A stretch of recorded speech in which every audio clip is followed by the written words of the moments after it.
لیکن یہ کہ امام مہدی کی حکومت قائم کرنے کے لیے کون لوگ آئیں گے؟ عرب جو ہیں وہ اندر سے کھوکھلے ہو چکے ہیں، عیاشی نے، دولت نے، پیسے نے، دولت، پیسہ، عیاشی، اس کی وجہ سے کھوکھلے ہو چکے ہیں۔ یہاں میں آپ کو دو حدیثیں سنانا چاہتا ہوں۔ سنن ابن ماجہ کی روایت ہے حضرت ابو ہریرہ سے رضی اللہ تعالی عنہ، قال قال رسول اللہ صلی اللہ علیہ وسلم اذا وقعت الملاحم بعث اللہ بعثا من الموالی ہم اکرم العرب فرسا واجودہ سلاحا یوید اللہ بہم الدین، رواہ ابن ماجہ عن ابی ہریرہ رضی اللہ تعالی عنہ۔ جب ملاحم کا دور شروع ہوگا تو اللہ تعالیٰ اٹھائے گا ایک لشکر یا لشکروں پر لشکر موالی میں سے۔ موالی کون ہے؟ عربوں نے جب فتح کیا تھا اس پورے علاقے کو خلافت راشدہ کے دوران، اور پھر وہ لوگ جو ہے، ایک رائے تو یہ تھی کہ انہیں غلام بنایا جائے سارے آبادیوں کو، لیکن یہ کہ حضرت عمر کا اجتہاد تھا، اس کے مطابق جو ان کو غلام نہیں بنایا گیا تو وہ موالی کی حیثیت رکھتے ہیں۔ عربوں میں دم نہیں ہے، موالی میں سے لشکر اٹھیں گے کہ جو در حقیقت حضرت مہدی کی حکومت کو قائم کرے گے۔ دوسری حدیث سنیے، عن عبداللہ ابن الحارث رضی اللہ تعالی عنہ، اور یہ ابن ماجہ کی روایت ہے، قال قال رسول اللہ صلی اللہ علیہ وسلم یخرج الناس من المشرق فیوطئون للمہدی یعنی سلطانہ، لشکر نکلیں گے، لوگ آئیں گے مشرق سے اور وہ حضرت مہدی کی حکومت کو جمائیں گے اور قائم کریں گے۔ اب ذرا نوٹ کیجئے کہ جزیرہ نماء عرب کے مشرق میں کون سے ملک ہیں؟ تین: ایران، افغانستان، پاکستان۔ یہ تین سالڈ مسلم ممالک، مسلم آبادی اکثریت۔ ویسے تو یہ کہ آگے ہندوستان میں 20 کروڑ مسلمان ہیں، لیکن وہ 20 کروڑ جو ہے وہ تو 80 کروڑ کے اندر تحلیل ہو جاتے ہیں غیر مسلموں میں، لیکن یہاں جو معاملہ ہے یہ غالب اکثریت کے۔ ان میں سے ایران کا معاملہ جہاں تک ہے، نمبر 1 یہ کہ وہ شیعہ عقائد کے حصار میں بند ہے، اس سے ادھر ادھر ہونا اس کے لیے ممکن نہیں۔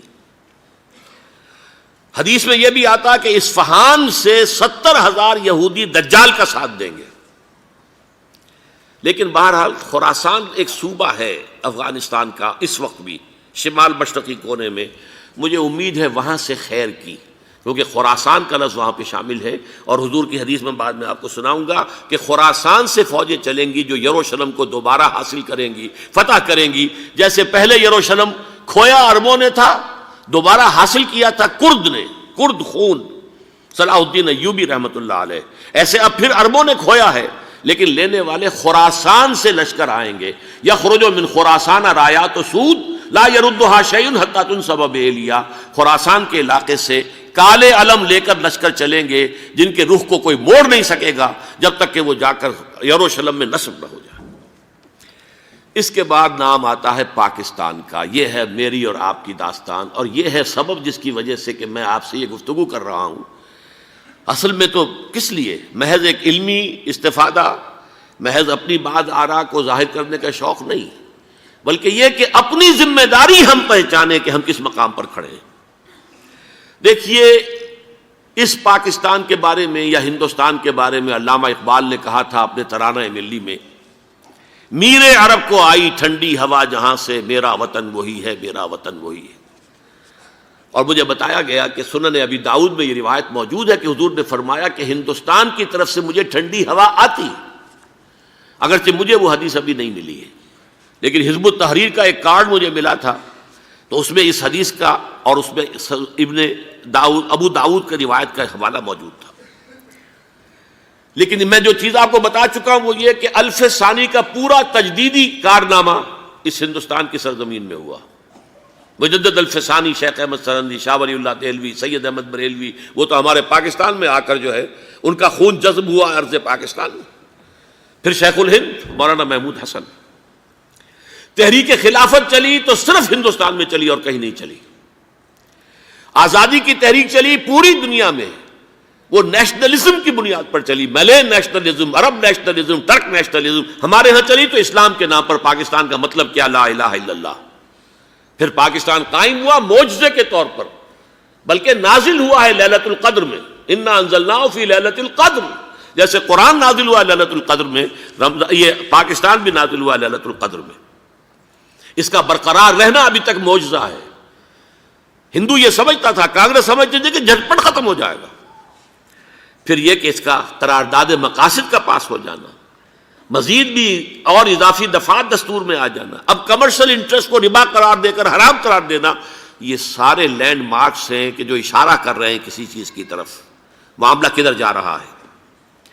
پھر یہ کہ یہ جو 14ویں صدی کے مجدد تھے شیخ الہند، اس کے بعد سے کچھ ایسی شخصیتیں عظیم پیدا ہوئی ہیں ہند میں، جن کو میں سمجھتا ہوں کہ 14ویں صدی کے مجدد اور 15ویں صدی کے مجدد کے درمیان، یہ 15ویں صدی کے مجدد کی راہ کو سیدھا کرنے والے، جیسے کہ حضرت یحییٰ نے کہا تھا میں تو آنے والے کا راستہ سیدھا کر رہا ہوں حضرت عیسیٰ کے لیے، ایسے ہی 15ویں صدی کے لیے امام مہدی کے لیے راستہ صاف کرنے والے سب سے پہلے علامہ اقبال، جنہوں نے اسلام کا تصور دین کی حیثیت سے دوبارہ زندہ کیا ہے، ورنہ اسلام ایک مذہب کی شکل اختیار کر چکا تھا۔ پھر مولانا مودودی، مولانا ابوالکلام آزاد حکومت الہیہ کے نعرے کے ساتھ میدان میں آئے۔ یہ اقبال نے جو تصور پیش کیا تھا اس پر عملی جد و جہد کے لیے حزب اللہ قائم ہوئی۔ نوٹ کر لیجئے 11 برس کا فرق ہے عمر کا علامہ اقبال کے اور ابوالکلام کے، اور 1913 میں جب حزب اللہ قائم کی ہے اس وقت علامہ اقبال کی ملی شاعری اپنے عروج کو پہنچ چکی تھی۔ پھر یہ کہ علامہ اقبال کے بعد تعمیل جو ہے اس کام کی وہ ابوالکلام نے کی، لیکن روایتی علماء نے کی شدید مخالفت کی وجہ سے وہ بددل ہو کر چھوڑ گئے، کانگریس میں شامل ہو گئے، بساط جو ہے حزب اللہ کی انہوں نے لپیٹ دی۔ پھر مولانا مودودی آئے، انہوں نے وہ ڈور جو ہے اس کا سرا تھاما، جماعت اسلامی قائم کی حکومت الہیہ ہی کے قیام کے لیے۔ اگرچہ میرے نزدیک یہ کہ وہ انتخابی اور ایک قومی سیاست کی ایک جماعت بن کر پاکستان میں جو ہے دلدل میں پھنس گئی ہے، اب ہم اس کی کوشش کر رہے ہیں، تنظیم اسلامی اور یہ تحریک خلافت جس کے تحت یہ جلسہ ہو رہا ہے، یہ ساری چیزیں وہ ہیں کہ آپ کو سوائے پاکستان کے اور کہیں نہیں ملیں گی پوری دنیا میں۔ معلوم ہوتا ہے کہ پاکستان کو بہت بڑا رول پلے کرنا ہے اس میں، اور اس کے ساتھ اب جمع کر لیجئے افغانستان کی عمارت افغانستان، اسلامی عمارت افغانستان قائم ہو چکی ہے۔ یہ پچھلے 20 سالوں میں جو کچھ وہاں ہوتا رہا ہے اس سے پہلے تصور نہیں ہو سکتا تھا۔ علامہ اقبال کے فرزند بھی دیکھ کر آئے ہیں، تو اگرچہ وہ خود میں سمجھتا ہوں کہ خاصے انہیں آپ لبرل کہیں، آزاد خیال کہیں، لیکن اس درجے متاثر ہو کر آئے تھے کہ انہوں نے یہ کہا افغانستان میں جو میں نے حالات دیکھے ہیں کہ اگر 2-4 اور مسلمان ملکوں کے اندر یہ نظام قائم ہو جائے تو پوری دنیا مسلمان ہو جائے گی۔